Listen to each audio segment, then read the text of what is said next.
ছেঁড়া গেঞ্জিটাকে সেলাই করে তার উপরে ঢলঢলে ফতুয়া পরে সবাইকে নিয়ে ঠাকুর দেখতে যাওয়া লোকটাকে বাবা বলে।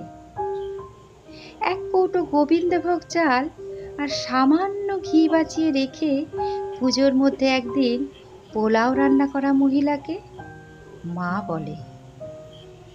বন্ধুর জন্মদিনে পাওয়া চকলেটটাকে সালোয়ার কামিজের ওড়নায় লুকিয়ে ভাইয়ের জন্য বেঁধে আনা মেয়েটাকে দিদি বলে। কাঠি আইসক্রিমটা অর্ধেক গলিয়ে ফেলে হাতে নিয়ে দিদির জন্য মাঠ পেরিয়ে ছুটতে থাকা ছেলেটাকে ভাই বলে।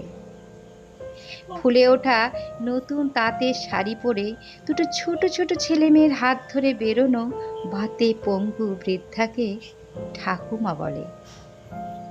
ডিজাইনার পাঞ্জাবি পরে অঞ্জলি দিতে দিতে পাশের বাড়ির নতুন শাড়ি পরা মেয়েটিকে কলেজ পড়ুয়া ছেলেটির আর চোখে দেখাটাকে ভালো লাগা বলে।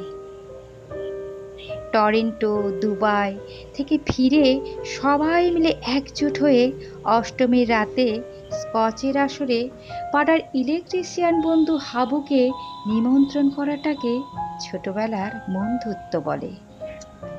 শিল্পীর হাতে 6 মাসের মেহনতে বানানো দুর্গা ঠাকুরটিকে নারী চিহ্ন করে বিক্রি করে সেই টাকায় অনাথ অসহায় পথ শিশুদের জামা কাপড় কিনে দেওয়াটাকে মানবিকতা বলে।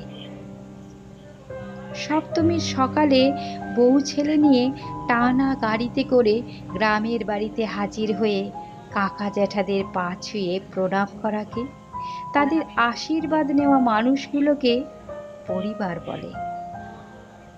বিশ্বের সব থেকে মনোরম আরামদায়ক জায়গা ছেড়ে বিবাহিত মহিলা এই কদিন যে বাড়িটাকে স্বর্গ বলে মনে করে, সেই বাড়িটাকে বাপের বাড়ি বলে।